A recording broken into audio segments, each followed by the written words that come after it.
Hello friends, welcome to our channel Navshakti study point. Friends, आज हम discuss करेंगे वैदिक संस्कृति से रिलेटेड कुछ इंपॉर्टेंट क्वेश्चंस पर। तो आइए इसी के साथ आज की वीडियो स्टार्ट करते हैं। आज का फर्स्ट क्वेश्चन है, निम्नलिखित में से किस वेद में प्राचीन वैदिक युग की सभ्यता के बारे में सूचना दी गई है? ए ऋग्वेद, बी यजुर्वेद, सी अथर्ववेद, डी सामवेद। इसका सही उत्तर होगा ए ऋग्वेद। ऋग्वेद से हमें प्राचीन वैदिक युग की सभ्यता के बारे में सूचना प्राप्त होती है। ऋग्वेद में 10 मंडल होते हैं, 10 मंडल हैं और 1028 सूक्त हैं। नेक्स्ट क्वेश्चन, वैदिक गणित का सर्वाधिक महत्वपूर्ण ग्रंथ है? ए शतपथ ब्राह्मण, बी अथर्ववेद, सी शुल्ब सूत्र, डी इनमें से कोई नहीं।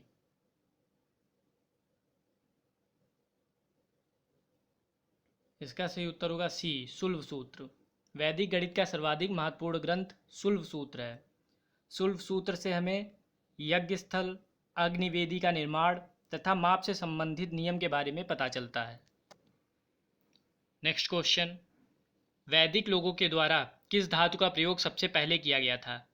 ए चांदी, बी सोना, सी लोहा, डी तांबा। इसका सही उत्तर होगा डी तांबा। वैदिक लोगों के द्वारा सबसे पहले तांबे का प्रयोग किया गया था। नेक्स्ट क्वेश्चन, वेद शब्द का अर्थ है? ए ज्ञान, बी बुद्धिमत्ता, सी कुशलता, डी शक्ति। इसका सही उत्तर होगा ए ज्ञान। वेद शब्द का अर्थ ज्ञान होता है। नेक्स्ट क्वेश्चन, इनमें से किस फसल का ज्ञान वैदिक काल के लोगों को नहीं था?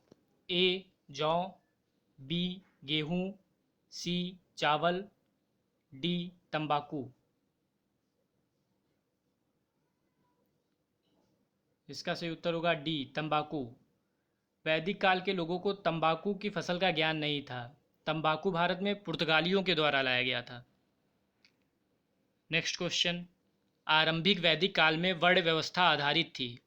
ए शिक्षा पर, बी जन्म पर, सी व्यवसाय पर, डी प्रतिभा पर। इसका सही उत्तर होगा सी व्यवसाय पर। आरंभिक वैदिक काल में वर्ण व्यवस्था व्यवसाय पर आधारित थी। नेक्स्ट क्वेश्चन, वैदिक युग में राजा अपनी जनता से जो कर वसूला करते थे उसे क्या कहते थे? ए बलि, बी विदथ, सी वर्मन, डी कर।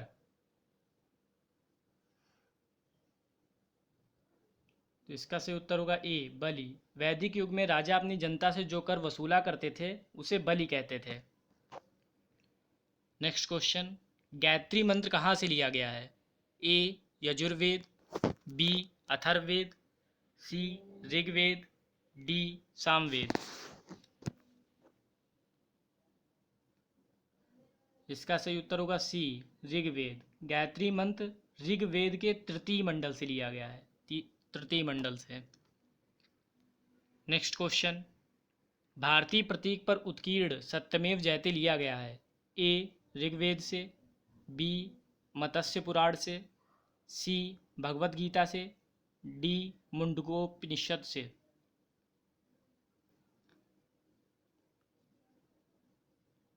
इसका सही उत्तर होगा डी मुंडकोपनिषद। भारतीय प्रतीक पर उत्कीर्ण सत्यमेव जयते मुंडकोपनिषद से लिया गया है। नेक्स्ट क्वेश्चन, भारतीय संगीत का उद्गम किस में खोजा जा सकता है? ए ऋग्वेद की संहिता में, बी यजुर्वेद की संहिता में, सी सामवेद की संहिता में, डी अथर्ववेद की संहिता में।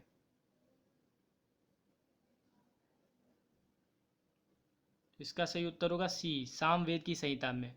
भारतीय संगीत का उद्गम सामवेद की संहिता में खोजा जा सकता है। साम का अर्थ होता है गेय,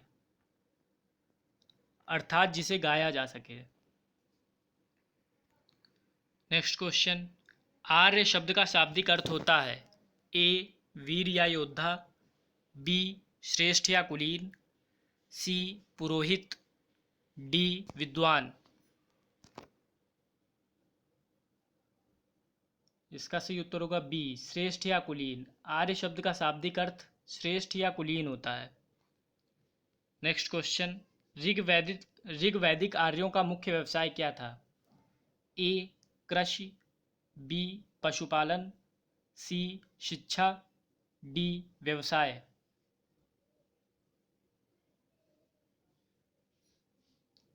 इसका सही उत्तर होगा बी पशुपालन।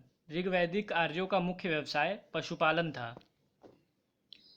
नेक्स्ट क्वेश्चन, 800 ईसा पूर्व से 600 ईसा पूर्व का काल किस युग से जुड़ा है? ए ब्राह्मण युग, बी सूत्र युग, सी रामायण युग, डी महाभारत युग।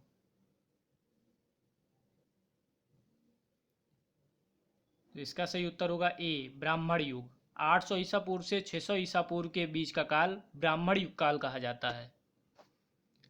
नेक्स्ट क्वेश्चन, आरंभिक वैदिक साहित्य में सर्वाधिक वर्णित नदी है? ए सिंधु, बी शतुद्री, सी सरस्वती, डी गंगा।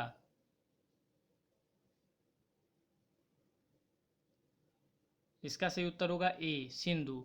आरंभिक वैदिक साहित्य में सर्वाधिक वर्णित नदी सिंधु है। नेक्स्ट क्वेश्चन, ऋग्वेद में कितने सूक्त हैं?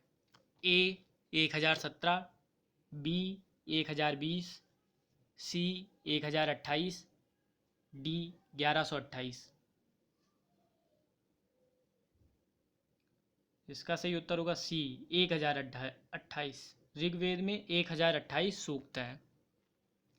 नेक्स्ट क्वेश्चन, अष्टाध्यायी के रचनाकार हैं?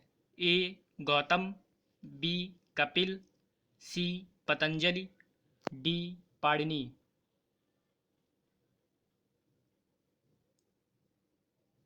इसका सही उत्तर होगा डी पाणिनि। अष्टाध्यायी के रचनाकार पाणिनि हैं। नेक्स्ट क्वेश्चन, वैदिक युग में प्रचलित लोक प्रशासन प्रणाली थी? ए निरंकुश, बी प्रजातंत्र, सी गणतंत्र, डी वंशानुगत राजतंत्र।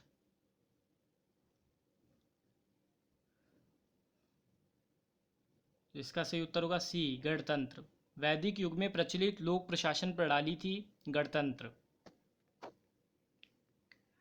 नेक्स्ट क्वेश्चन, किस देवता के लिए ऋग्वेद में पुरंदर शब्द का प्रयोग हुआ है? ए इंद्र, बी अग्नि, सी वरुण, डी सोम।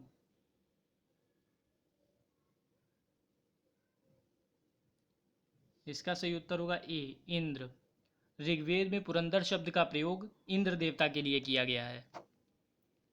नेक्स्ट क्वेश्चन, पुराणों की संख्या कितनी है? ए 18, बी 19, सी 20, डी 21। इसका सही उत्तर होगा ए 18। पुराणों की संख्या 18 है। आज का लास्ट क्वेश्चन, प्रारंभिक आर्यों के बारे में निम्न कथनों में कौन सा कथन सही नहीं है? ए वे संस्कृत बोलने वाले थे, बी वे घुड़सवारी किया करते थे, सी वे कई झुंडों में भारत पहुँचे, डी वे मुख्यतः नगरों में निवास करते थे। तो इसका सही उत्तर होगा डी वे मुख्यतः नगरों में निवास करते थे। यह कथन प्रारंभिक आर्यों के बारे में सही नहीं है। बाकी वे संस्कृत बोलते थे, ये भी सही है। वे घुड़सवारी किया करते थे, ये भी सही है। वे कई झुंडों में भारत पहुँचे थे, ये भी सही है। तो हमारा सही आंसर होगा डी। तो फ्रेंड्स, अगर आपको आज की वीडियो पसंद आई हो तो लाइक, सब्सक्राइब और शेयर ज़रूर करें। धन्यवाद।